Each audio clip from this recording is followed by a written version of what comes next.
Parmi les grands chantiers de la transition au Mali figure en bonne place la lutte contre le terrorisme et les groupes armés. L'équipement et le renforcement des effectifs et des capacités des forces de lutte contre les sécurités, on note également des avancées en matière des réformes institutionnelles et politiques, dont le chronogramme des élections générales et le référendum prévu pour mars de cette année 2023. Alors, la rédaction de la nouvelle constitution, la création et l'installation de l'organe de gestion des élections AIGE, qui a tenu sa première réunion de pilotage le 23 janvier 2023. Alors, les enjeux des prochaines élections, nous en parlons dans cette émission. 65 terroristes neutralisés et 42 interpellés, c'est ce qui ressort du bilan des opérations contre les terroristes de l'état-major général des armées courant la période du 3 décembre à nos jours. Nous parlons de l'intégrité du territoire et la sécurité. Est-ce que c'est déjà un pari gagné? Alors, le dernier sujet abordé dans cette émission, il s'agit bien sûr du projet de rapport de l'Organisation des Nations Unies qui indique que la mission multidimensionnelle intégrée des Nations Unies, MINUSMA, serait agonisante sans une augmentation des effectifs militaires. Le dit projet évoque également un possible retrait des troupes si des conditions clés ne sont pas remplies. Nous en parlons dans cette émission. Alors, mesdames et messieurs, les décors étaient si platés pour en parler justement de tous ces sujets évoqués. Nous avons trois bons invités qui sont, la majorité en tout cas, est habituée de ce plateau. Il s'agit bien sûr de M. Amadi Diko, qui est aujourd'hui le secrétaire général du mouvement d'ensemble pour le redressement MER. Alors, M. Ibrahim Aran Diallo, politologue et expert des questions sécuritaires. Il est sur ce plateau avec nous. M.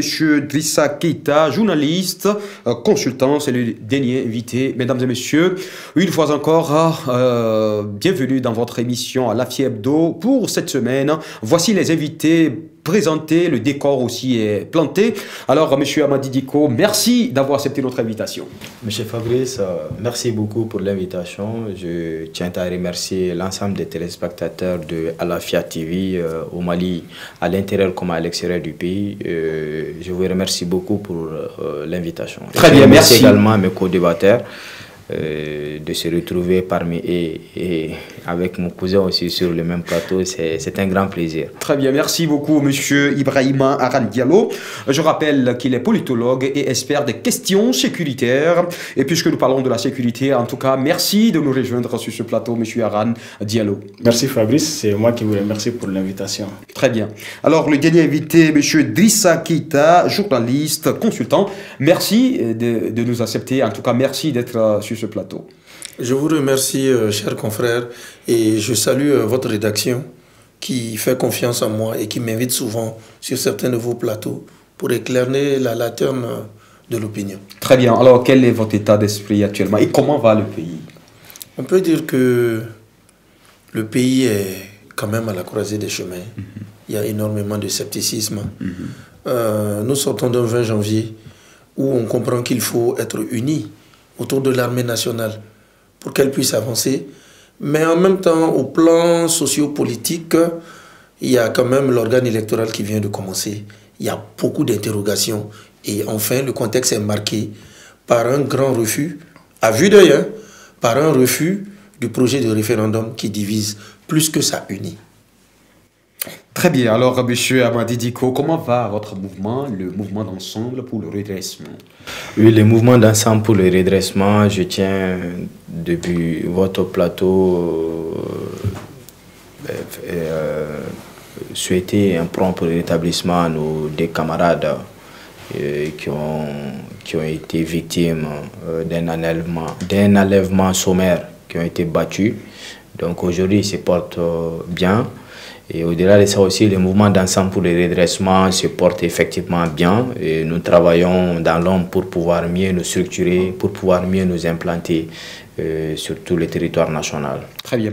Alors nous allons revenir peut-être pour bien parler de ce que c'est que ce mouvement d'ensemble pour le redressement. Qu'est-ce que vous voulez redresser? Peut-être dans nos prochaines émissions, on en parlera. Mais pour l'heure, il s'agit des enjeux des prochaines élections, les élections générales qui sont devant nous. Nous sommes sur la dernière ligne droite de l'organisation de ces élections. Et la première réunion de pilotage avec l'organe indépendante de gestion des élections a tenu sa première réunion l'autre fois. Est-ce que nous pouvons respecter le chronogramme? Est-ce que le chronogramme qui a été proposé à la CEDEAO pourra être respecté? Bon, enfin, il y a beaucoup de scepticisme par rapport au respect du calendrier. Et c'est connu de tous. On sait que c'est très très difficile effectivement de respecter le délai concernant le référendum qui est prévu pour mars. Déjà, lorsqu'on essaie de voir ce que aussi la loi électorale dit par rapport à cette élection, on s'est dit qu'il y a un souci parce que la loi électorale dit déjà qu'avant que le référendum ne commence, alors que l'organe indépendant de gestion des élections doit être effectivement installé au niveau de l'ensemble, dans l'ensemble du territoire du pays. Et aujourd'hui, on sait que c'est au niveau de Bamako seulement que cette institution est mise en place. Donc il y a des soucis réels. Lorsqu'on essaie de voir également, de remonter à la dernière rencontre organisée par le ministère de l'administration territoriale, et qu'on essaie de voir que le nombre de partis qui sont également dans ce pays, qui va jusqu'à 200, et qu'une cinquantaine de partis ont répondu présents, et avec tout ce qui a été dit, ça vraiment laisse à désirer quant à la confiance par rapport à ce délai. Parmi ces partis politiques, c'est vrai qu'il y a des radicaux qui n'ont même pas répondu présents donc à l'appel. Il y a ceux que je qualifie des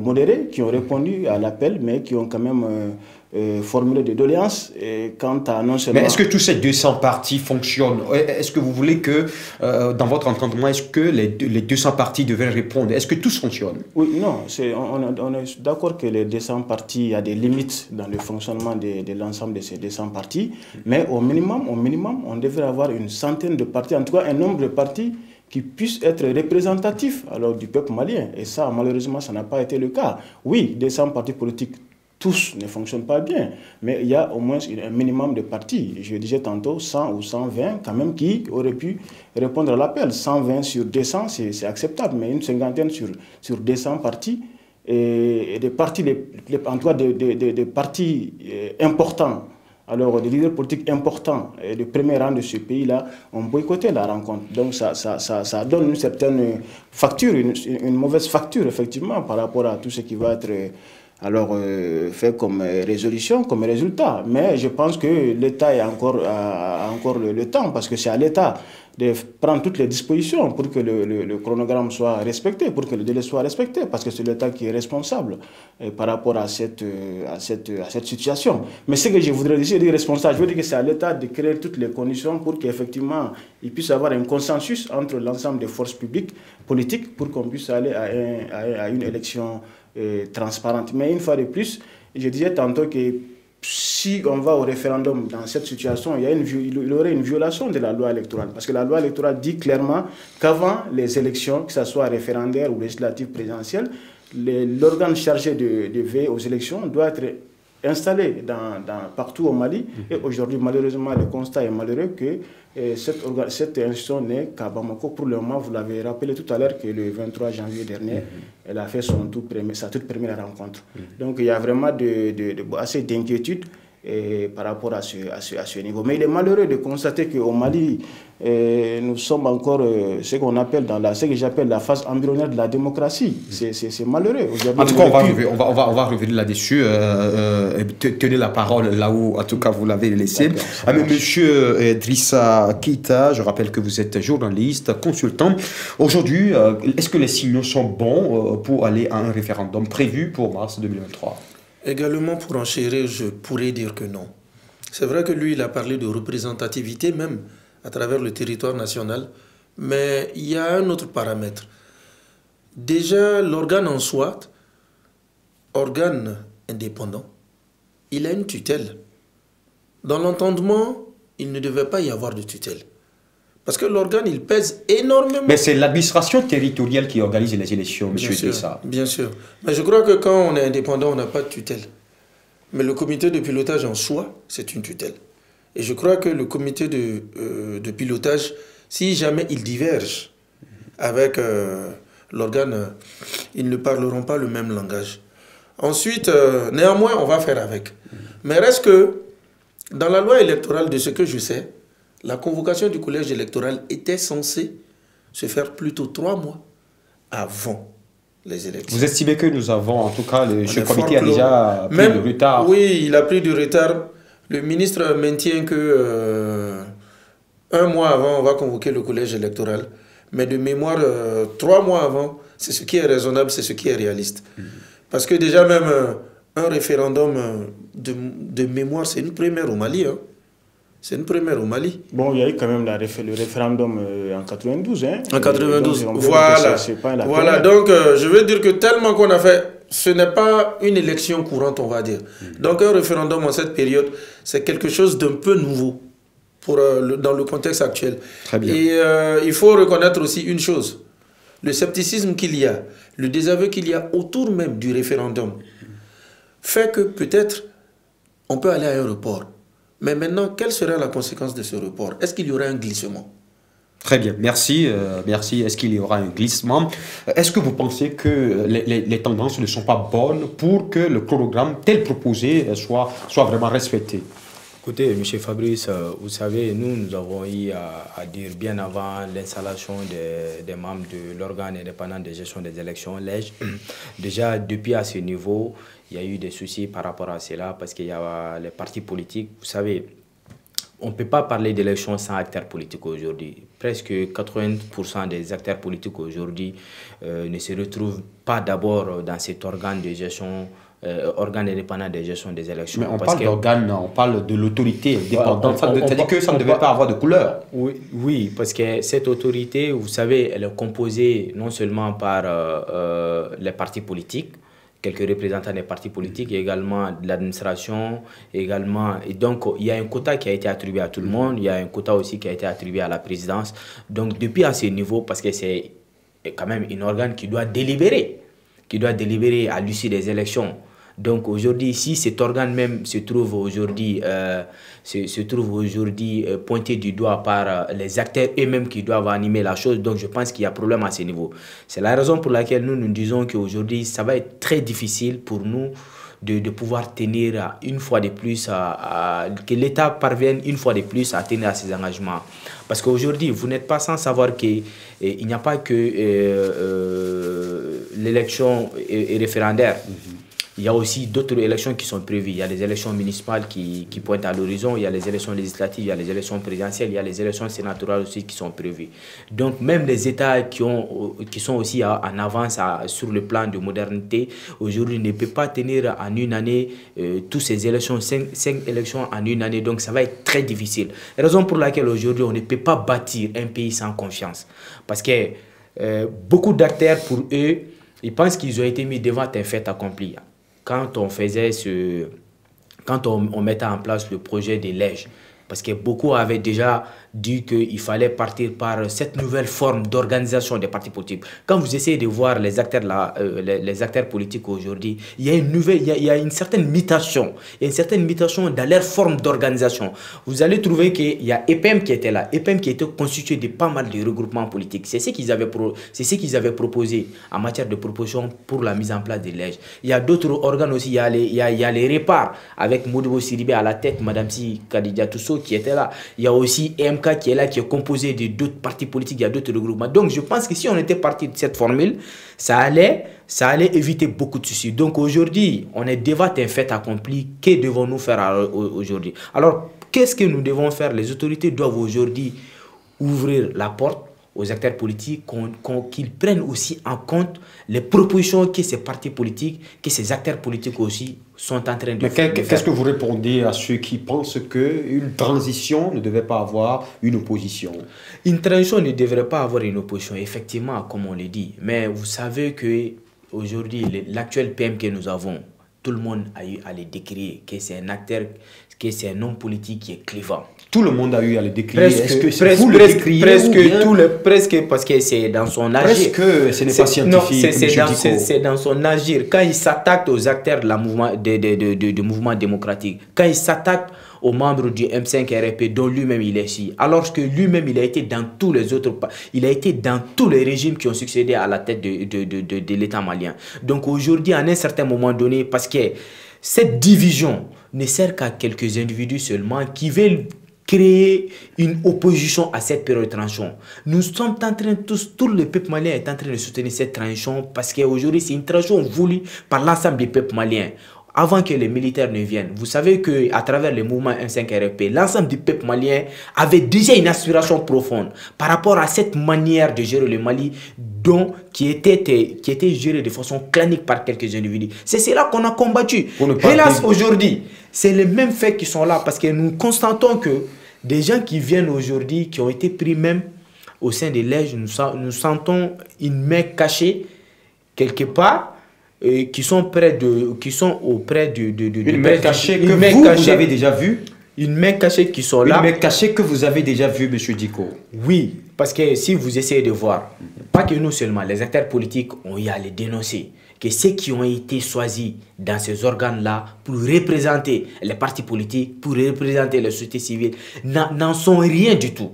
Parce qu'ils n'ont pas les critères, ils ne répondent pas absolument aux critères, ils n'ont pas l'expérience nécessaire pour pouvoir représenter les acteurs politiques. C'est là où il y a la question. Donc aujourd'hui, il faut trancher cette question le plus rapidement possible pour éviter des crises à venir. Très bien, merci. Vous voulez rebondir sur cette question? Allez. Je voulais rebondir. Vous savez, dans une transition, il y a une opposition. Peut-être formellement dans les textes, non, mais il y a une opposition de fait. Les transitions, je parle notamment de celles où il y a un renversement de régime, des militaires arrivent. Le régime renversé déjà, en soi, est une opposition. Secondo, il a parlé des plateformes, EPM et autres, mais il oublie une chose. C'est que quand EPM, n'oublions pas que c'est l'ancienne majorité. Et quand il y a eu le renversement, la transition a pris forme, évidemment, tous les membres de EPM ne se sont pas positionnés contre. Beaucoup ont voulu aller avec le régime transitionnel, tandis que d'autres n'y vont pas. Donc c'est pour vous dire que même au sein des plateformes politiques, la cohabitation n'est pas évidente. Et finalement, il y a des conflits d'intérêts qui prennent forme et il y a même des questions de leadership qui prennent forme. Sinon, évidemment, les partis politiques, qu'est-ce qui envoie les bruits? Il y a une hiérarchie naturelle, c'est-à-dire que quand nous prenons les résultats des dernières élections, évidemment, on sait qui a été premier. Peut-être que ça a changé, mais en entendant la preuve du contraire, c'est-à-dire les prochaines élections, on s'en tient à cela. Sur cette base, on peut consulter les partis. Seulement qu'il y a une autre tendance qui dit non. Quand il y a une transition, tout est à plat et chacun doit être traité au même niveau. Donc, au bout du compte, à un moment donné, même le pouvoir qui est en place a du mal à gérer les affaires avec les acteurs et finalement se retrouve parfois à plutôt les gérer avec les animateurs. Mais aujourd'hui, qu'est-ce qu'il faut faire pour que l'on puisse tenir les élections dans le temps, puisque l'administration territoriale quand même rassure l'opinion publique que les élections seront tenues dans le temps, dans le chronogramme tel que proposé à la CEDEAO. Mais j'aimerais vous demander, si aujourd'hui il y a eu glissement, il y a eu report, est-ce qu'on peut s'attendre à des conséquences, à des sanctions, des présupposées sanctions de la CEDEAO? Oui, ça c'est ce qui est logique, hein, parce que figurez-vous qu'il y a quand même une entente avec la CEDEAO et d'autres les forces politiques pour qu'effectivement on puisse prendre ce délai comme délai de référence. Donc c'est sûr que c'est logique qu'effectivement ça peut avoir des sanctions de la CEDEAO, mais ce que moi je voudrais dire, c'est que moi je pense que pour éviter toutes ces crises, que ce soit pré ou post-électoral, je pense qu'il rien n'empêche à l'administration de convoquer l'ensemble des forces publiques pour trouver un consensus. On n'est pas obligé, ce pouvoir transitoire n'est pas obligé de faire l'ensemble de ces élections avant de partir. Pourquoi ne pas trouver un consensus général là-dessus, faire en sorte qu'on puisse organiser peut-être l'élection présidentielle? Maintenant, le pouvoir légitime qui va venir, qui sera issu de cette élection présidentielle, va organiser les autres. C'est pas impossible, c'est possible que de faire, comme il a dit, 5 élections en une année. Donc, au regard de tout ce qui est problème, hein, on a parlé des problèmes liés à l'organe de gestion, il y a les problèmes liés même au fichier électoral, il y a les problèmes liés également même à l'élaboration de la nouvelle constitution. C'est l'élaboration de la nouvelle constitution d'ailleurs qui pose également problème. Au-delà de la, comment on appelle, de la défiance des partis politiques, il y a aussi CEMAS par exemple, la CEMAS de l'imam Diko qui n'est pas une force à négliger aussi. Donc on regarde tout ce qui est aujourd'hui contestation multiforme, que ce soit sur les réformes et l'élaboration de la nouvelle constitution, que ce soit par rapport au respect du calendrier. Moi je pense que la véritable et unique solution à mon avis, c'est que l'État prenne sa responsabilité et reconvoquer l'ensemble des forces politiques, socio-politiques. Mais monsieur Diallo, est-ce que tout ça là ne va pas perdre le temps? Est-ce qu'il ne faut pas aller droit au but? Ou bien c'est ça, aller au droit au but? C'est ça, aller au droit au but. Parce que organiser les 6 élections, on a dit déjà que ce n'est pas tenable.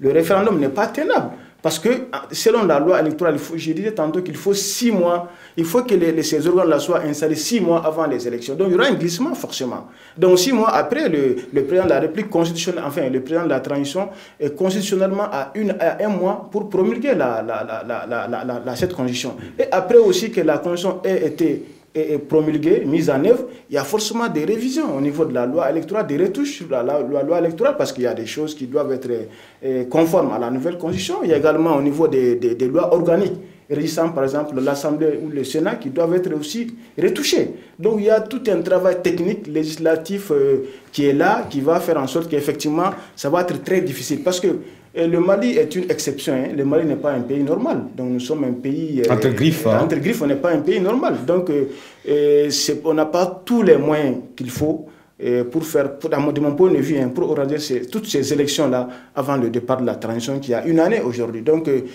pour moi, l'issue la plus heureuse, c'est d'organiser que l'élection présidentielle et même faire juste la révision. Parce que si une partie importante alors des forces socio-politiques estiment qu'il n'est pas opportun d'aller à une nouvelle constitution, pourquoi ne pas réviser, tout simplement. Ce qui doit être changé dans la constitution actuelle du 25 février 1992, pour moi, ça ne vaut pas 20%. Si on essaie de voir le contenu qui doit être adapté aux réalités actuelles. Donc pourquoi ne pas tout simplement, au nom de la paix, au nom de la stabilité, faire juste une révision, et organiser l'élection présidentielle. Maintenant, puisqu'ils ne sont pas habilités à faire une révision et qu'il faut forcément aller à une nouvelle constitution. Oui, mais qui t'a dit qu'ils sont habilités aussi à élaborer une nouvelle constitution? Est-ce que vous pouvez me dire la base juridique qui permet aujourd'hui à la transition d'élaborer une nouvelle constitution? Très bien, alors s'il vous plaît, Diko, vous avez la parole. Par rapport à l'organisation des élections, je pense qu'il ne faudra vraiment pas s'élever. Aujourd'hui, vous savez qu'il y a la question de la réorganisation territoriale et administrative, sur la base de laquelle les élections doivent se tenir. On n'a même pas pu aller au-delà de cet objectif et qu'on veut aller vers d'autres objectifs. Je pense qu'aujourd'hui, la question de la révision constitutionnelle, j'ai eu à le dire partout où je passe, je dis qu'il faut que la transition arrête d'ouvrir plusieurs fronts. Aujourd'hui, réviser une constitution, cela n'est vraiment pas un souci, mais réviser la constitution pour faire quoi? Exactement. C'est là où les Maliens se posent des questions. On va réviser la constitution, pourquoi? Est-ce que ceux qui veulent... Est-ce que la majorité des Maliens ne sont pas pour cette nouvelle constitution? Ceux qui veulent aujourd'hui les autorités, est-ce qu'ils sont assez légitimes et légales pour pouvoir toucher à notre constitution? Je pense que moi, réviser la constitution, c'est surtout, vous savez, la constitution est au-dessus de tout le monde. La constitution est au-dessus du président, la constitution est au-dessus du gouvernement. La constitution, c'est chaque Malien et Malienne, à l'intérieur comme à l'extérieur du pays. Quand on révise la constitution, il faut que chaque Malien se sente concerné. Il faut que ce problème-là soit saisi par l'ensemble du peuple malien. Que le peuple malien, maintenant, prenne ce truc-là à bras de corps pour qu'on ne puisse pas toucher de façon comme ça, de façon simpliste à notre constitution. Donc, je pense que la transition, comme a dit mon camarade, il faut qu'on essaie de se fixer une cape pour qu'on puisse sortir dans cette situation. Donc peut-être aller rapidement, le plus rapidement aux élections présidentielles, parce que quand on ne parviendra pas à tenir notre engagement une fois de plus, ça va créer un grand problème. Et c'est dire que le Mali, notre problème est assez complexe et nous avons assez de difficultés. Le peuple malien souffre et la cherté de la vie, le coût de la vie, la question de l'insécurité, jusqu'à preuve du contraire, nous n'arrivons pas à reconquérir notre intégrité territoriale. Il y a le il y a les grands banditismes qui battent son plein actuellement au Mali. Très Donc, bien, vous avez il y a été beaucoup compris de sur ce défis à sujet. faire. Merci. Monsieur Amandi, dit que vous voulez rebondir sur la question de la nouvelle constitution. Oui. Qui est habilité à vraiment revoir une nouvelle constitution ou réviser une C'est vrai constitution? que je suis d'accord avec vous tous ici, qu'évidemment, la constitution est claire. C'est un régime élu qui peut le faire. Mais je vais vous rappeler une chose. Parfois, tout se trouve dans les détails. Il y a une charte de la transition. Et dans le dispositif, la charte coiffe la transition. Mieux, dans la charte, il est inscrit un article. Quand justement, il y a ce chapeautement avec la Constitution, c'est la charte qui prime. Et ça, c'est les textes. Hein. C'est vrai que de façon unanime, on l'a vu. 200 partis, 200 et quelques partis, 50 partis ne sont venus. La majorité n'est pas d'accord et des leaders non des moindres. Mais je voulais quand même rappeler ça. C'est inscrit dans la charte. Quand il y a un chapeautement avec la Constitution, c'est la charte qui prime. Mais M. Drissa, qui se soucie aujourd'hui de cette charte? Qui parle aujourd'hui de cette charte? Non, mais c'est un rappel. C'est un rappel. Parce que quand on fait les dispositions juridiques actuelles du Mali, vu la charte de la transition et après vu la Constitution. Mais est-ce que la charte prévoit l'élaboration d'une nouvelle constitution? C'est ce que j'ai dit. Quand il y a un débat comme ça, comme par exemple qui doit le faire, qui ne doit pas le faire, la charte prévaut. Donc, je sais que c'est à travers sûrement ça qu'ils se permettent de faire tout ce qu'ils veulent. C'est pour dire qu'à un moment donné, la Constitution devient caduque. C'est à travers la base de la charte, ils peuvent se permettre certaines choses qui sont décriables et que nous décrions ici. La deuxième chose, évidemment, on parle d'élections, on ne connaît même pas les circonscriptions électorales. L'ancien régime, le régime de feu, le président Ibrahim Boubacar Keïta, avait tenté ça. On se souvient même à l'époque, c'était quand il y avait le sommet même Afrique-France, le président Emmanuel Macron est venu, ouvertement il a dit que s'il ne révisait pas, c'était comme s'il se trahissait. Il y a eu le mouvement Oté-Apana. Nous ne voulons pas. Qu'il a fait désister. Finalement, ce sujet, il revient sur la table. Il est donc clair que nous sommes dans un système où on ne connaît pas les régions. On ne sait pas comment seront distribués les élus. Vous ne connaissez pas les régions du Mali, M. Idrissa? Tout n'est pas définitivement adopté. Même si on connaît les régions, on ne connaît pas les circonscriptions. Il y a un découpage qui doit être fait. C'est sur cette base que les élections seront faites. Et c'est sur cette base même que chacun saura où voter et comment se positionner. Parlons surtout des circonscriptions électorales. Aujourd'hui, nous avons assez de déplacés internes. Il y a des gens qui ont fait peut-être leur carte électorale dans une zone. Aujourd'hui, ils sont déplacés. Comment est-ce qu'on peut régler ce problème-là? Il y a péril à la demeure. Parce que ces personnes-là, parfois, sont oubliées. Ces personnes-là ne sont pas réellement prises en compte. Et parfois même, l'insécurité même fait que l'administration ne peut pas être partout. Donc, c'est pour vous dire qu'on ne peut pas circuler même partout à travers le territoire. Et l'accès même, parfois même, à ces réfugiés n'est pas évident. Parce que leur situation est très criarde. Et d'ailleurs, les ONG, les acteurs humanitaires, pour la plupart, viennent d'être sevrés. La décision, elle, en soi, est juste, mais les conséquences sont très dramatiques. Donc, c'est pour dire que même la gestion même de ce corps que vous venez de dire, elle n'est pas évidente. Néanmoins, mon dernier point, avant de laisser la parole, je vais interpeller le CNT.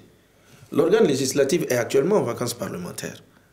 Pour reprendre au mois d'avril, nous sommes qu'en janvier, quasiment en fin février, 2 mois avant qu'ils ouvrent la session.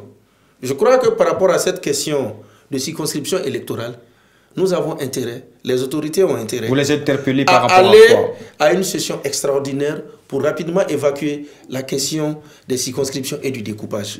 Sinon, si on ne le fait pas, s'il faudra même attendre 2 mois avant que l'ouverture du CNT ne se fasse pour pouvoir plancher sur la question, je crois qu'on aura perdu du temps.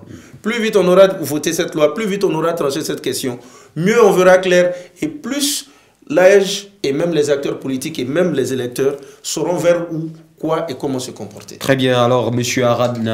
Ibrahima Arad Diallo, vous qui êtes expert des questions sécuritaires aujourd'hui, nous avons assez de déplacés internes. Quand nous prenons le centre, le nord, il y a tellement de déplacés. Il y a des gens certainement qui se sont inscrits, ils ont leur carte électorale dans une zone, aujourd'hui ils sont déplacés. Comment on peut se prendre par rapport à cette situation si le moment des votes arrive? Oui, mais c'est ça toute la problématique de mettre en place effectivement tout ce qui est organe chargé de veiller aux élections. Mais moi je pense que ce rôle-là, c'est un rôle qui revient toujours à l'État, alors de prendre des dispositions pour une opération, une vaste opération de recensement, effectivement, de ces déplacés et de nouveaux déplacés. Parce que aujourd'hui, avec la crise autour de Ménaka, de nombreux déplacés sont non seulement ont quitté des villages autour de Ménaka, qui sont à Ménaka, et d'autres qui ont quitté également Ménaka pour arriver à Gao et Kidal. Et même à Bamako, ici, il y en a. Donc, c'est toute une problématique aussi assez importante. C'est pourquoi je disais tantôt que le calendrier là va être difficilement tenable, parce que c'est malheureux aujourd'hui au Mali, et même dans pas mal de pays d'Afrique au sud du Sahara, que nous soyons dans cette phase embryonnaire de la démocratie, où encore les journalistes posent des questions sur les fichiers, sur les déplacés, sur les organes chargés de veiller aux élections. Ça, c'est la phase embryonnaire. On aurait dû être à la phase 2 de la démocratie, qui est là où vous pouvez poser par exemple des questions sur l'émergence, sur le plan d'émergence au Mali, sur le plan des visions économiques du Mali, de société. etc. Mais c'est ça une démocratie. Mais c'est malheureux aujourd'hui qu'on soit encore à cette phase, et donc c'est vraiment regrettable. Très bien. Alors, notre démocratie souffre de beaucoup d'incohérences apparemment. Effectivement, notre démocratie souffre beaucoup d'incohérences parce qu'aujourd'hui, on ne veut pas réviser nos connaissances et puis on ne veut pas prendre exemple. Vous savez aujourd'hui que il y a les libertés d'expression qui sont fortement menacées dans notre pays par rapport aux différentes... Mais nous sommes ici là en train de débattre des questions liées à la vie de la nation. Vous savez quand même qu'il y a certains acteurs politiques actuellement qui se trouvent réfugiés dans la sous-région, dans d'autres pays à côté. Donc cela n'honore vraiment pas la transition. Et pourtant, une transition doit avoir comme credo, c'est d'abord l'inclusivité. Est-ce que vous avez cherché à savoir pourquoi ils ne reviennent pas? Tout le monde, c'est la chasse à l'homme. Nous le savons, nous avons vu la déclaration, nous avons vu que beaucoup se retrouvent ailleurs. Donc on ne sait pas pourquoi et on pourchasse effectivement les citoyens qui n'ont que... Mais monsieur Diko, je crois que vous n'avez pas été pourchassé. Nous faisons victime à longueur de la journée de menaces et d'harcèlement. On ne sait pas pourquoi on nous harcèle. Comme je l'ai dit à l'entame de mes propos, j'ai 2 de mes camarades qui ont été victimes d'enlèvements sommaires. Et puis voilà, et nous en sommes là. Et puis nous allons rapidement, le plus tôt possible, saisir les juridictions compétentes pour qu'ils puissent situer les responsabilités. Vous avez confiance en eux? Oui, nous devons avoir confiance toujours à notre État, et nous allons leur dire aujourd'hui que de faire attention parce que les mêmes causes peuvent produire les mêmes effets. Quand on empêche les gens de dire ce qu'ils pensent par rapport à la gestion de son pays, c'est quand même extrêmement grave. Donc il ne faut pas qu'on retombe dans les mêmes situations qui a fait partie surtout le régime Ibeka. Donner la parole à chaque Malien et Malienne parce que le Mali appartient à tout le monde. Le Mali, ce n'est l'héritage de personne. Le Mali, c'est l'ensemble des 21 millions de Maliens. Tout le monde a droit à la parole et tout le monde doit s'exprimer. Qu'on arrête de dire à d'autres Maliens qui sont apatrides que d'autres Maliens sont bons Maliens, que d'autres ne le sont pas. Ce n'est pas vrai, ce n'est pas une évidence. Ceux qui entretiennent ce genre de mensonges sont juste en train de profiter à côté du prince du jour, qu'ils arrêtent, parce qu'aujourd'hui les défis sont incommensurables. La plupart de ceux-là aussi qui entretiennent ces mensonges, la plupart c'est des citoyens aujourd'hui qui se trouvent à l'extérieur du pays, qui veulent vraiment mettre ces pays-là à feu. Donc cela n'honore personne. Nous sommes tous au Mali, discutons en bon malien et surtout pas d'agenda caché. D'abord, évaluons la situation et essayons de voir qu'est-ce que nous pouvons faire, qu'est-ce que nous ne pouvons pas faire, et si nous ne pouvons pas faire, où est-ce que nous pouvons trouver la solution pour pouvoir sortir vraiment le plus rapidement possible dans cette période de transition. Je rappelle que la période de transition, c'est juste une petite période. C'est comme si vous quittez Amadine pour quitter le pont des Martyrs pour aller dans l'autre rive. Donc, d'autres veulent s'éterniser à côté du prince du jour. Cela ne marchera pas. Nous avons un engagement à tenir. 24 mois, nous avons fait un 18 mois, nous avons pu tenir à notre engagement. Il y a un autre 24 mois, il faudra que nous parviendrons à organiser ces élections-là pour quitter définitivement dans cette période de transition. Très bien, merci. Et à rappeler une chose, c'était clair là-dessus. Ceux qu'ils veulent, qui sont dans cette période de transition, qui ont des ambitions pour pouvoir se représenter, je pense qu'il faudra qu'ils essaient de mettre ces ambitions, il faudra qu'ils essaient de mettre ça à côté, parce que cela est clair. Vous ne pouvez pas être dans la transition et à l'issue des élections, vous sortez et que vous voulez vous représenter aux élections. Je pense que moralement, ça ne passera pas et que les acteurs politiques sont là, vraiment, ils sont prêts à contester cela. Très bien, merci, oui. Moi, je vois 2 facteurs au niveau électoral qui ne sont pas encore mentionnés. Le premier, ça pourrait être une alternative, mais que je vois difficilement accepter. Peut-être des élections générales. C'est-à-dire le même jour, ou en tout cas peut-être la même semaine, on fait un vote global. C'est-à-dire quand l'électeur y va, il y a, comment dirais-je, il y a le bulletin. Bulletin de vote. Voilà, le bulletin de vote de la présidentielle, le bulletin de vote des communales, le bulletin de vote des législatives. En fait, ça réduit le budget. Voilà, ça réduit le budget. Même si, bon, nous savons que nous sommes dans une société où ça se bouscule pour avoir les marchés. Néanmoins, ça peut être une solution. Même si, bon, on sait que même là, d'abord, ça va être une première. Le délai, il est toujours short. Et on peut s'attendre à quelque chose de bâclé. Et évidemment, il y a des risques de conflits post-électoraux. Mais aussi, je pense que le Mali devrait songer à quelque chose. Au début de la transition, j'avais entendu parler de ça. Je ne sais plus où ils en sont. C'est le vote électronique. Mais dans les habitudes et dans les attitudes et dans les discours, je ne sens pas que ça soit d'actualité. Est-ce que c'est possible lorsqu'il n'y a pas, par exemple, de réseau à Gao, dans le nord, au fin fond de notre pays? Est-ce qu'il y a, quand il n'y a pas de réseau de connexion, les fibres d'Orange et de Malitel qui sont gaspillées, en fait, qui sont détruites, voilà, à longueur de journée, est-ce que c'est possible? Bon, peut-être sous cette transition, ça pourrait ne pas être possible vu le contexte sécuritaire, le timing qui est short. Mais je crois qu'à la longue, le Mali devrait s'y mettre. Comme ça, rapidement, ça va rapidement dissiper assez de confusion et d'amalgame autour même des élections ou des résultats des élections. Très bien, merci. Alors, parlant de diplomatie à présent, est-ce que avec le départ de la France, nous pouvons aujourd'hui s'attendre au financement extérieur de ces élections? Oui, bon, financement extérieur, la France, bon, je pense qu'il n'y a pas de lien nécessairement entre les deux parce que les bailleurs, il y a d'autres bailleurs de fonds qui ne sont pas forcément la France. Ça dépend de la diplomatie de l'État du Mali.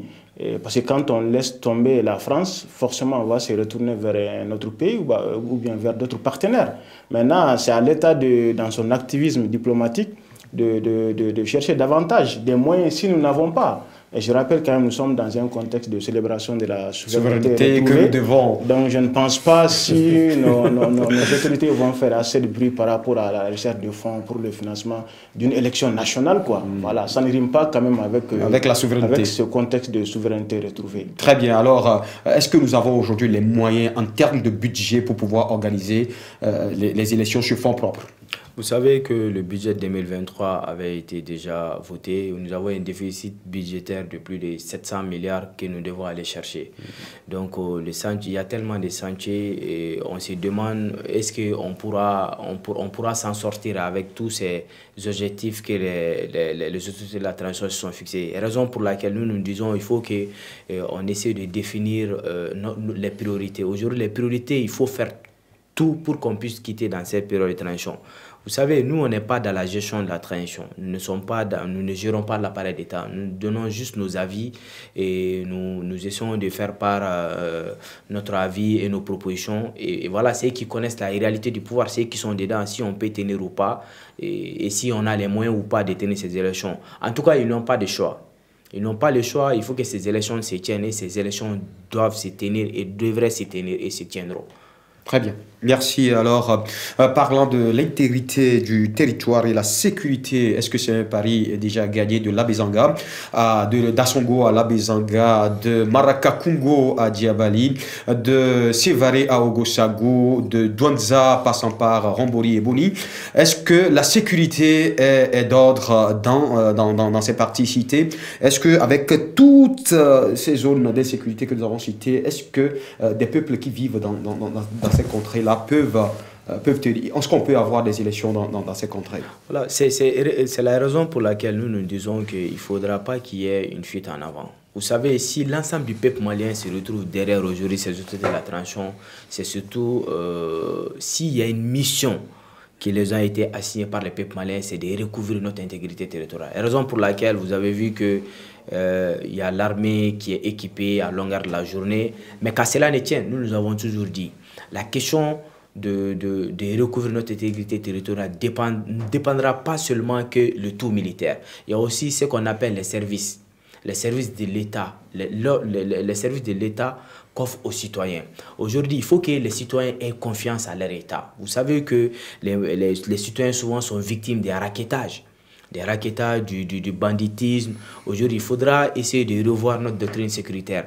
Aujourd'hui, il faut que les autorités parviennent à inspirer au peuple malien confiance et essayer de revoir comment on peut vraiment reconquérir notre intégrité territoriale. Jusque-là, c'est des questions qui sont restées posées. Quand bien même, il y a à peu près plus de 300 000 cas de déplacés dans le centre et dans le nord de notre pays. Aujourd'hui, la ville de Gao se retrouve, il n'y a que des camps de réfugiés qui entourent la ville de Gao. C'est quand même assez déplorable qu'on ne parvient pas toujours à trouver des solutions par rapport à cela. Et c'est dire que ceux qui pensent que c'est d'autres qui viendront et recouvrir notre intégrité territoriale se trompent complètement. Personne ne pourra faire ce combat-là à la place du peuple malien. Même si nous cherchons, même si nous avons chassé l'armée française, la France, même la Russie, les Russes aussi ne pourront pas nous aider à recouvrir notre intégrité territoriale. C'est la raison pour laquelle nous lançons un appel au colonel, au président Assimi Goïta d'appeler la jeunesse malienne, qu'on lance un vaste recrutement des jeunes maliens 18-40 ans pour que nous puissions lancer ce qu'on appelle... Vous êtes prêt à le faire, M. Diko? Moi, je suis prêt à le faire. Il y a des Vous êtes prêt à rentrer dans l'armée? Il y a des milliers de jeunes maliens aujourd'hui qui sont prêts à recouvrir notre intégrité. Moi, je suis prêt. Je suis prêt à donner mon corps. Vous êtes prêt à aller au front? Je suis prêt à aller au front parce que nous n'avons que le Mali comme héritage. Nous n'avons nulle part pour aller. Presque beaucoup de membres de ma famille n'ont même pas le passeport pour aller quelque part. Je ne pourrais pas prendre si le conflit se métastase. Et maintenant, on ne pourra pas trouver des solutions pour pouvoir s'en sortir. Très bien. Merci beaucoup. L'insécurité, on en parle toujours. Dans le dernier communiqué de la DIRPA, il y a 65 terroristes neutralisés et 42 interpellés. Est-ce à dire que nous sommes en train d'aller vers ce pari qui doit être forcément gagné? Bon, vous savez, pour pouvoir savoir s'il est gagné ou pas, il faut faire un calcul global. Sur un seul communiqué, ce n'est pas évident. Non, il y a eu des communiqués passés de la DIRPA ou des... Justement, voilà. Mais ce que j'essaie de dire, l'exercice en lui-même, il est bon, il est normal. On sait que les militaires sont au front, mais qu'est-ce qui s'y passe, on ne sait pas. Et à un moment donné, il y avait quand même une campagne de communication qui jouait beaucoup contre l'image du Mali, contre le moral même des troupes. Donc avec la DIRPA qui est vraiment sur le front, qui communique régulièrement, c'est bon pour le moral des populations, c'est bon pour le moral des troupes, et bon, en conclusion, comme on le dit, l'armée monte en puissance. Très bien. Aussi, on médiatise les dotations militaires, logistiques de l'armée. Maintenant, pour en revenir à l'intégrité territoriale, moi, avant tout, j'aimerais interpeller pas le président, le colonel Assimi. Ça fait la deuxième interpellation que vous faites sur ce plateau. J'espère que vous êtes responsable de ces interpellations. Bien sûr. Très bien. Parce que le président, avant qu'il soit président, il a été vice-président. Vice-président chargé des questions sécuritaires. C'est ce vice-président-là que moi j'interpelle, qu'il fut. Pourquoi? Ce n'est pas le président que vous interpellez, c'est plutôt le vice-président. Bien sûr. Vous n'êtes pas hors conteste? Aucunement. Pour une simple raison. À ce jour, la loi de programmation militaire, on n'en sait pas grand-chose. Que je sache, durant l'Ancien Régime, il y a une loi de programmation militaire de plus de 1200, 1300 milliards qui avait été adoptée. Et finalement, on a eu un chef d'État qui a fait des déclarations pour dire que nous avons des hélicoptères cloués au sol. Il y a eu une polémique. Le chef de file de l'opposition d'alors a même voulu une enquête parlementaire. Il a été verrouillé à l'Assemblée. Et dans ce contexte-là, il y a eu le coup d'État. Le vice-président arrive dans un gouvernement, dans une équipe où on nous annonce systématiquement une seconde loi de programmation militaire qui est en cours. Qu'en est-il devenu de cette loi de programmation militaire du départ? Parce qu'il faut déjà savoir, avoir une lecture, une visibilité, une lisibilité de la première loi de programmation militaire pour savoir déjà où est-ce que nous en sommes. Il y a cet aspect. Évidemment, l'intégrité du territoire aussi. L'armée a besoin d'être offensive. Beaucoup prient contre le Mali pour que ce pays sombre, parce que les forces étrangères, certaines forces sont parties. Beaucoup croient aussi que parce que l'armée française ou certaines armées se sont retirées, le Mali ne pourra pas. Or, évidemment, on ne peut pas compter sur les autres. À un moment donné, il faut faire face à soi-même. Donc, je crois que l'armée a besoin d'être partout. L'armée est en train de se positionner et se repositionner. C'est même ce qui même a motivé à aller vers la loi de militarisation. De la police. Voilà, pour pouvoir avoir des renforts de fait. Bon, évidemment, il y a aussi cette éternelle question d'instructeurs russes ou de Wagner, c'est selon. Donc je crois que l'intégrité territoriale, c'est un passage obligé. Et on parle d'élection. S'il n'y a pas d'intégrité territoriale, il n'y a pas de service. Il n'y a pas d'élection. Il n'y a pas d'élection.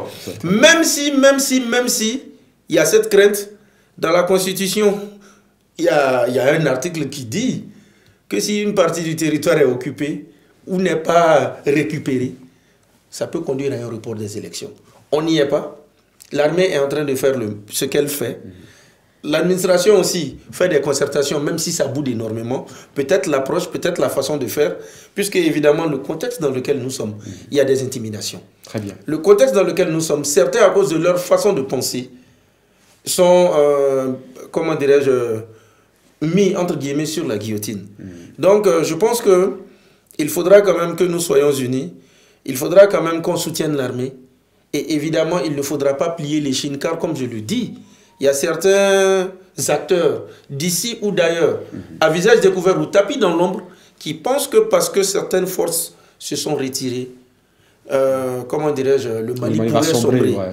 Mais je reste quand même optimiste. Très bien. Alors, Monsieur Aran, souvent on nous dit que des terroristes sont neutralisés, interpellés, mais on ne voit jamais leur visage. On ne voit jamais leur visage. Bon, je voudrais rectifier un petit peu M. Keita avant de répondre à la question. Quand il dit qu'une partie de la Constitution dit que lorsqu'il est porté atteinte à l'intégrité du territoire, qu'on doit repousser ou reporter les élections. C'est surtout, cette disposition dit que lorsqu'il est porté atteinte à l'intégrité du territoire, on ne peut pas faire la révision de la Constitution. Sinon, on peut faire les élections, même s'il est porté atteinte à une partie du territoire, parce que par le passé, il y a eu des élections générales, présidentielles, législatives. Il ne faut pas oublier qu'en 2018... Il a jusque-là la parole. 2018, il a la parole, s'il vous plaît, M. Drissa. Oui, mais ça revient à la Cour constitutionnelle d'apprécier est-ce que la situation telle qu'elle s'était présentée, est-ce que les résultats peuvent être légitimes ou légaux. Ça, c'est à la Cour constitutionnelle. Mais on ne peut pas dire que lorsqu'il est porté atteinte à une partie du territoire, qu'on ne peut pas faire des élections. Au Mali, il y a eu des élections par le passé, alors que toutes les parties du territoire n'étaient pas sous le contrôle de l'État. Donc ça, c'est juste une petite précision.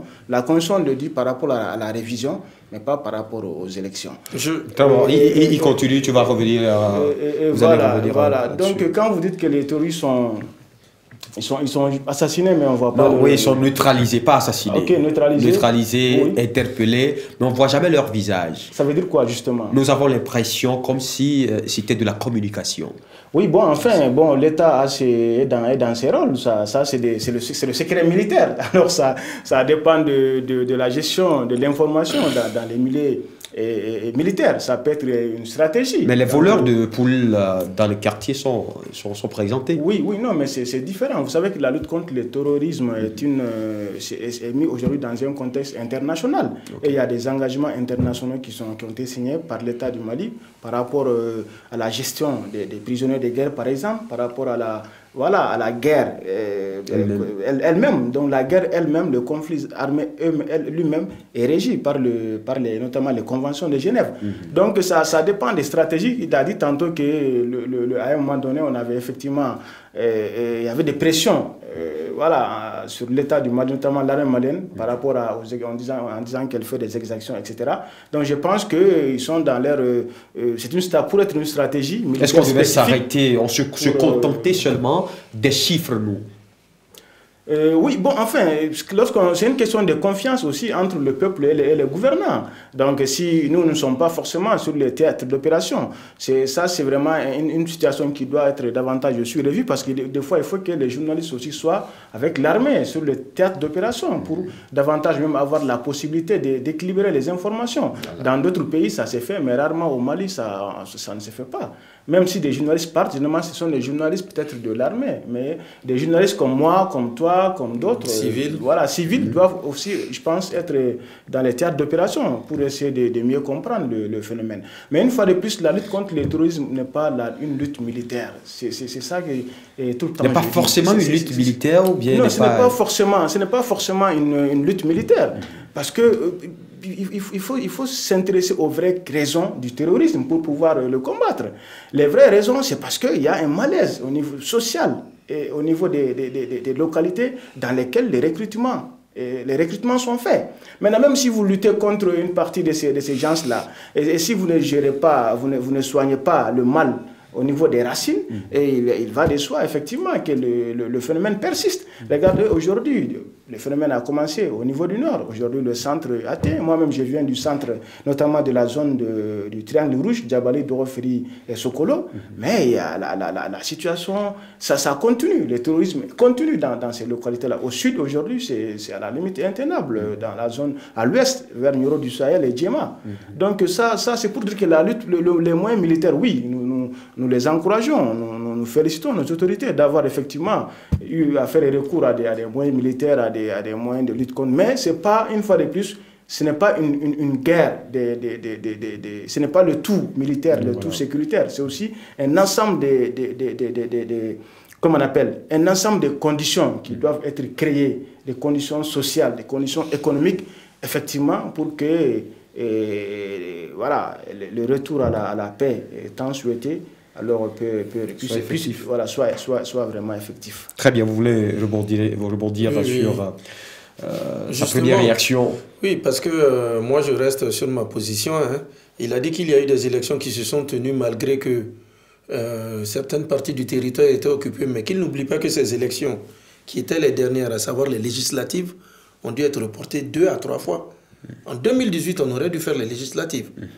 Mais justement, c'est cet argument qui a été mis en avant par le pouvoir en place jusqu'en 2020. Jusqu'en 2020, c'est en 2020 que nous avons finalement tenu les législatives. Même si bon, c'est de là-bas qu'il y a eu cette crise que nous savons qui a conduit à la transition. Je le répète encore, la Constitution est parfois zappée, ça frustre aux yeux de tous, mais je le rappelle encore, il y a une charte de la transition. Et encore dans cette charte, ils ont mis cet article, qui signifie quoi en fait? En cas de chapeautement, la charte prévaut. Ça voudrait dire que si au niveau de la Constitution, quelque chose ça ne marche pas, à partir de la charte, ils peuvent se le permettre. Je ne les défends pas, je ne dis pas qu'ils ont raison, mais reste que c'est quelque chose qui est prévu. C'est ce que j'avais à dire. Très bien.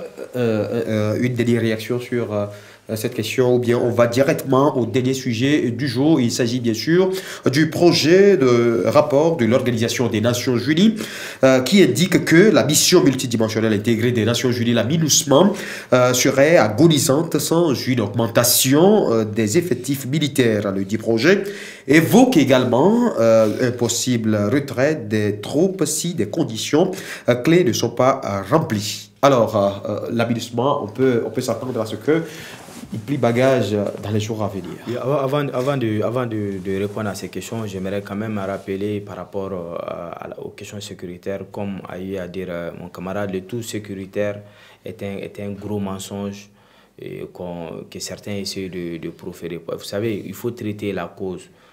Quelles sont les causes de ces grands banditismes, de ces grands terrorismes.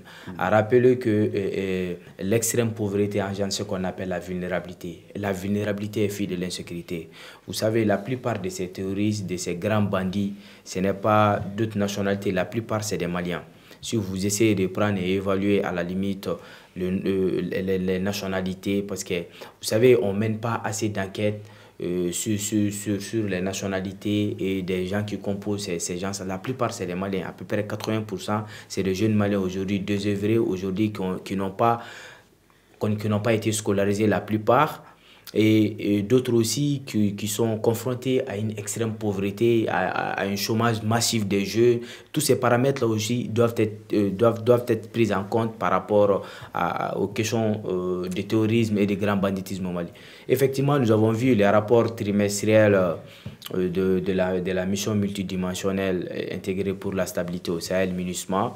Et nous avons vu également la réaction du gouvernement malien par rapport à ça. Le gouvernement malien félicite effectivement la MINUSMA par rapport à ces rapports par rapport par rapport... il félicite quand ça les avantage. Voilà, donc à un certain point, le gouvernement félicite la MINUSMA par rapport à ces rapports, mais quand même, il fustige également la MINUSMA de ne pas quand même reconnaître les efforts que nos forces armées de défense et de sécurité sont en train d'effectuer sur le terrain par rapport à la sécurisation du territoire, par rapport à la sécurisation des personnes et leurs biens. C'est quand même triste que nous arrivons à ce seuil de méfiance entre les autorités de la transition et la mission multidimensionnelle MINUSMA au Mali. À rappeler que beaucoup fustigent la MINUSMA, c'est qu'ils ne connaissent vraiment pas les missions de la MINUSMA. La MINUSMA a pour mission surtout la question de la stabilité. C'est de stabiliser d'abord le pays. La MINUSMA n'a pas un rôle n'a pas pour mission de faire la guerre. N'a pas pour mission de faire la guerre. Beaucoup se trompent dans ces cadres-là. Effectivement, la MINUSMA intervient même sur le plan social, sur le plan sanitaire et même sur le plan d'entrepreneuriat. Il encourage les jeunes, il initie des formations à l'endroit des jeunes pour renforcer les capacités de résilience, de communauté et tout ce qui va avec. Donc aujourd'hui, il ne faudra pas que la MINUSMA, c'est quand même plus de 183 pays. Donc, il ne faudra pas qu'on aille encore vers un autre front avec la MINUSMA parce que aujourd'hui, nous avons beaucoup d'autres priorités à faire que d'aller encore ces bras de fer avec la MINUSMA, atteindre un certain seuil. Donc, ça n'arrange pas le pays. Ça n'arrange pas le pays. C'est la raison pour laquelle moi, je dis que nous avons assez d'ambition. Nous avons assez d'ambition, mais nous n'avons pas tous les moyens de nos ambitions. Donc, si vous n'avez pas tous les moyens de vos ambitions, il faut aller de façon raisonnable et dans la gestion de certaines affaires. Très bien, merci. Alors, quel est le rôle, la vraie mission de la MINUSMA, à part les actions civiles ou militaires? Oui, bon, enfin, moi je pense que la MINUSMA joue une batterie de rôles ici au Mali, pas seulement au Mali, mais dans généralement toutes les missions des Nations Unies. Il joue des rôles multiples. Ce n'est pas pour rien que la mission est appelée la mission multidimensionnelle de stabilisation. Et comme il a dit, effectivement, le rôle principal, le mandat, c'est surtout la stabilisation, mais aussi surtout, plus précisément, la MINUSMA a comme mission principale surtout de s'interposer entre les belligérants. Et ça, ce n'est malheureusement pas très bien compris, je pense, parce que s'interposer entre les belligérants veut dire quoi? Faire en sorte qu'il y ait une zone tampon entre deux parties qui se combattent.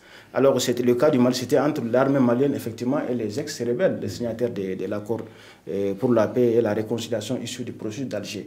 Donc, depuis l'avènement de la MINUSMA au Mali, effectivement, on a vu qu'il y a eu quand même une interposition entre ces deux parties et que depuis que la MINUSMA est dans ce rôle-là, il n'y a pas eu quand même d'affrontement entre l'armée malienne et les ex-rebelles. Donc, ça, c'est un point positif sur lequel on doit assez communiquer, que la MINUSMA elle-même doit assez communiquer.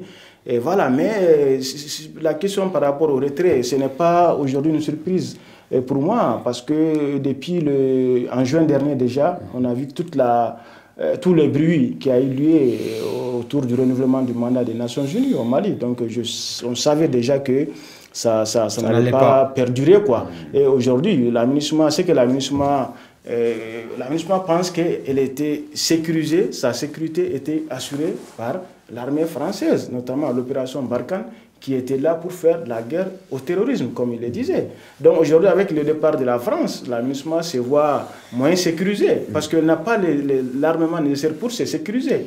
Elle doit faire recours à la force, oui, mais ça c'est en cas de légitime défense, ou en cas de défense de son mandat. Est-ce que les femmes ne sont pas aussi assez forts pour pouvoir les sécuriser? Oui, mais aujourd'hui, l'armée malienne monte en capacité. Ça, c'est une réalité. Mais est-ce qu'il y a une différence entre la montée en puissance? Bon, enfin, moi, je pense que c'est une montée en capacité. Peut-être celui qui pense que c'est une montée en puissance peut avoir celui français et avoir une définition encore plus. Mais pour moi, c'est une réalité qu'il y a une montée en capacité. Je disais tantôt que je viens du centre du Mali, où j'ai séjourné pendant 3 semaines. Donc, je connais un peu la réalité du terrain. Donc, c'est pour dire qu'effectivement, avec le départ, aujourd'hui, oui, l'armée malienne monte en capacité. Mais est-ce qu'elle a tous les moyens pour sécuriser, non seulement sécuriser elle-même, sécuriser l'État et sécuriser les forces des Nations Unies?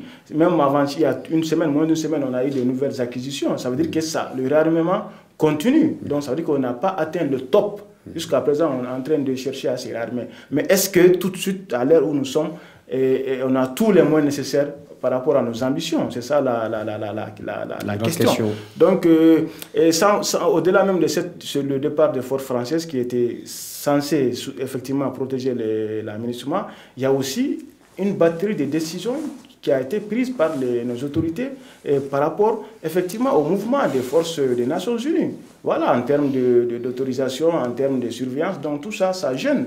Parce que c'est quand même aujourd'hui regrettable que le niveau de contradiction entre le Mali et les Nations Unies arrive jusqu'à ce niveau. Ça n'aurait pas dû arriver.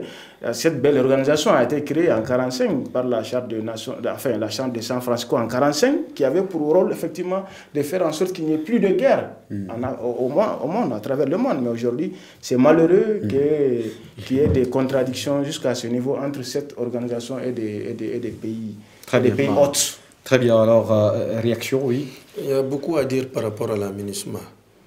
Tout d'abord, un rapport de MINUSMA fait toujours objet de polémique avec le pouvoir. Ce n'est pas une première, ce n'est pas une deuxième fois. Même sous le régime de faim, les rapports étaient contestés. Évidemment, le rapport, quand même, ça permet de situer. C'est un indicateur très important. Et nous-mêmes, nous en sommes conscients. Les environs de Bamako, il y a eu des attaques il n'y a même pas un mois. Il n'y a même pas 2 semaines. Donc, évidemment, quand le rapport il tombe, ça, c'est beaucoup mis en avant. Mais c'est vrai aussi que, comme on le dit, certes, il y a légèrement de la propagande, mais quand même reste que l'armée pose des actions. Vous avez tout de suite parlé de ce qui vient de se passer. Donc, c'est clair que le rapport de la MINUSMA est en soi un contentieux entre le pouvoir et la représentation locale des Nations Unies. Mais vous savez, ne nous mentons pas, hein. Il y a un désaveu même autour de la MINUSMA. La MINUSMA est quand même là, ça fait 10 ans, rappelons-le. Je crois qu'en 10 ans, on a quand même assez évalué l'intervention de quelqu'un. Secondo, le mandat de la MINUSMA, depuis, je vous rappelle, le Premier ministre Modibo Keïta, feu Modibo Keïta, il y a 6 ans bientôt, peut-être même 7 ans, parce qu'il a fait 3 ans à la primature. Depuis cette époque, le Mali affichait ouvertement son refus du mandat tel qu'il est.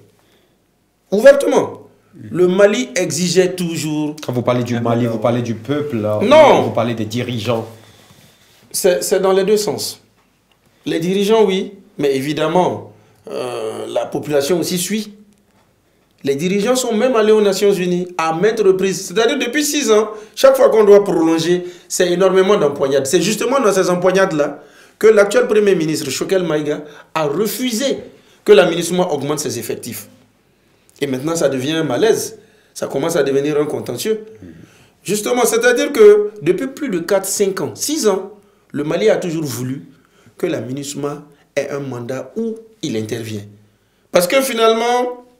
plus ou moins, à tort ou à raison, la MINUSMA est vue maintenant comme une force qui fait de la figuration. Je parle du plan sécuritaire, pas humanitaire, où ils ont posé beaucoup d'actions, où vraiment les services sociaux de base sont venus. Mais vraiment, cette posture, on ne peut plus la limiter au Mali. Je cite un seul exemple. Vous n'avez pas l'habitude de dire que le tout militaire, ce n'est pas ça qui résout le problème. Vous savez, vous êtes dans cette tendance, oui ou non? Reprenez la question. Le tout militaire, la question, la résolution à la crise n'est pas forcément militaire. Et ils sont dans les actions civilo-militaires.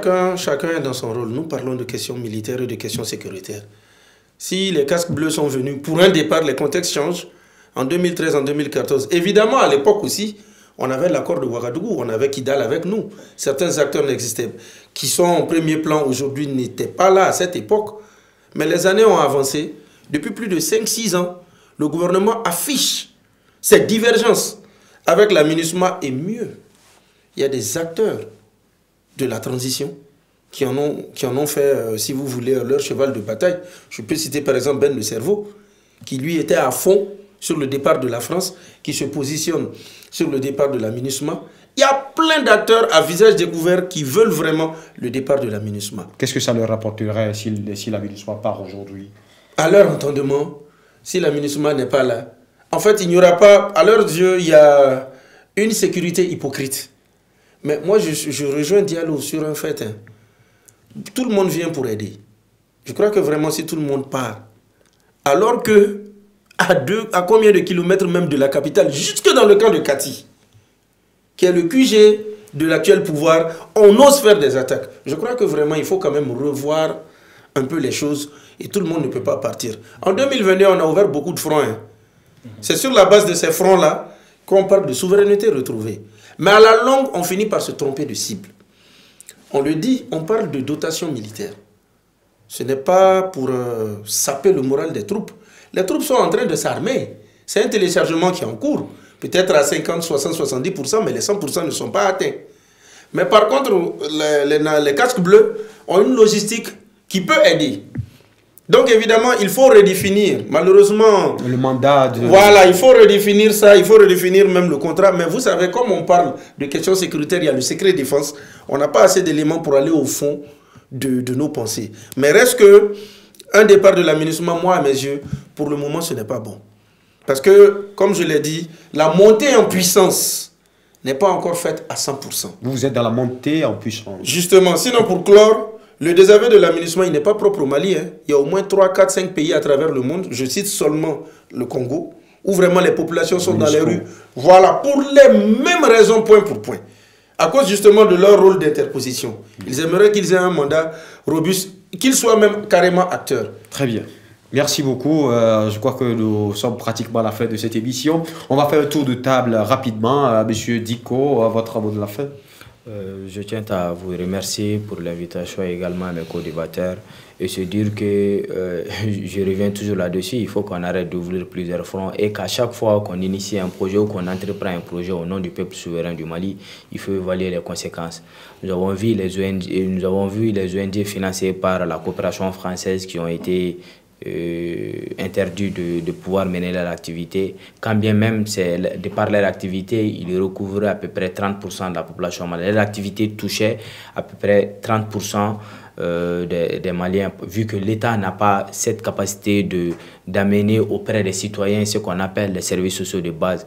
Il faudra que nous essayons vraiment de se fixer des caps, nous essayons de se fixer des objectifs et se dire que tout le monde ne peut pas être contre nous. Il faut qu'on sorte dans cette dynamique. Aujourd'hui, nous avons un pays, certes, mais nous n'avons pas tous les moyens de pouvoir mieux nous attaquer à tous ces sentiers-là, sur le plan de la sécurité, sur le plan de la sécurité alimentaire. Vous savez quand même qu'il y a 1,2 million de Maliens qui sont confrontés à une famine aiguë. Il y a 7,8 millions de Maliens qui ont besoin d'assistance humanitaire selon les rapports de l'OCA des Nations Unies. Donc, la famine est le plus dure, même plus que l'insécurité. La question de l'insécurité. Donc, il faut trouver le plus rapidement. Ça aussi, c'est des problèmes à anticiper le plus rapidement possible. Parce que diriger un pays, c'est anticiper. Diriger un pays, c'est prévoir. Donc, il faut qu'on arrête d'ouvrir des fronts. Très bien, merci. Alors, monsieur, vous avez été compris, monsieur Diko, monsieur Aran. Oui. Diallo, oui. D'accord, comme il parle de famine, je pense qu'également, nous parlons aussi de sécurité. Et il est important de mettre l'accent aujourd'hui sur ce qu'on appelle la nouvelle stratégie de guerre économique des groupes extrémistes violents, avec le référentiel musulman, surtout au centre du Mali, qui fait beaucoup de mal aujourd'hui aux communautés. Cette nouvelle stratégie consiste aujourd'hui à calciner des champs, à calciner des récoltes, même s'il y en a eu moyen quand même en 2022. En 2021, il y en a eu beaucoup. Et en 2022, nombreux sont des producteurs qui n'ont pas eu la possibilité d'avoir accès aux champs. Donc ça, c'est extrêmement important. Je pense qu'il est important à ce que les autorités prennent davantage des mesures pour que voilà, ce nouveau phénomène, j'allais dire, effectivement, puisse être circonscrit au niveau des régions du centre du Mali. Voilà, il y a un documentaire quand même disponible à l'Observatoire par rapport à cette nouvelle stratégie des groupes armés. Et voilà. Merci beaucoup. Pour ceux qui sont intéressés. Très bien. Merci beaucoup, monsieur Diallo. Alors, monsieur Idrissa Keïta. Tout d'abord, je vous remercie pour cette première invitation. J'espère qu'on aura l'occasion de se retrouver parfois. Un leader politique qui a terminé 3e aux élections de 2018, la présidentielle, l'honorable Aliou Boubacar Diallo a dit quelque chose dans ce contexte de souveraineté. Nous ne nous trompons pas de définition. Nous ne serons souverains que quand l'aspect militaire, l'aspect alimentaire et l'aspect énergétique seront comblés. Très bien. Donc je crois que le Mali n'est plus vraiment à la croisée des chemins. Mais évidemment, le Mali se doit de ne pas ouvrir trop de fronts. Parce que vraiment, à force d'ouvrir des fronts, sans s'en rendre compte, on se retrouve en minorité. Dans le monde d'aujourd'hui, nous sommes dans une communauté. Les autres comptent. Évidemment, les autres doivent suivre la ligne. Comme évidemment, on est en mesure de rompre quand on n'est pas satisfait dans une relation. Donc, je tenais à vous remercier. Et je serai absent ces temps-ci. J'irai du côté de la Guinée pour observer un peu ce qui se passe au niveau de la transition, de là-bas. Et j'espère que vous n'êtes pas un journaliste de la transition. Non, justement, depuis que la transition a pris forme là-bas, je n'ai pas eu l'occasion d'y aller pour raison de santé, assez de contraintes. Donc maintenant, je vais aller pour un peu me mettre à jour par rapport à ce qui se passe chez le pays, qui est le second poumon du même corps. Sinon, après là, si vous étiez un journaliste de la transition, de là, je vous envoie au Burkina Faso. Non, je pense que par rapport à la transition guinéenne, sait-on jamais, hein, on a un confrère, Moussa Moïsila, qui est là-bas, qui en 2018 était venu ici avec son média, Space TV. Peut-être qu'on aura l'occasion, un jour, à la FIA aura l'occasion de l'avoir sur son plateau pour échanger. Avec plaisir, hein, toujours. Merci beaucoup. Alors, mesdames et messieurs, nous sommes à la fin de cette émission. J'étais avec M. Amadi Diko, qui est secrétaire général du mouvement d'ensemble pour le redressement MER. Ibrahima Aran Diallo, il est politologue et expert des questions sécuritaires. M. Drissa Keita, je rappelle qu'il est journaliste et consultant. Messieurs, à nous revoir. Merci. Très bien. Alors, mesdames et messieurs, cette émission s'achève ainsi. Merci à vous de l'avoir suivi. Très bonne suite de nos programmes sur Alafia TV. On se retrouve la semaine prochaine pour d'autres aventures. D'ici là, prenez soin de vous. C'est Dieu qui demeure fort.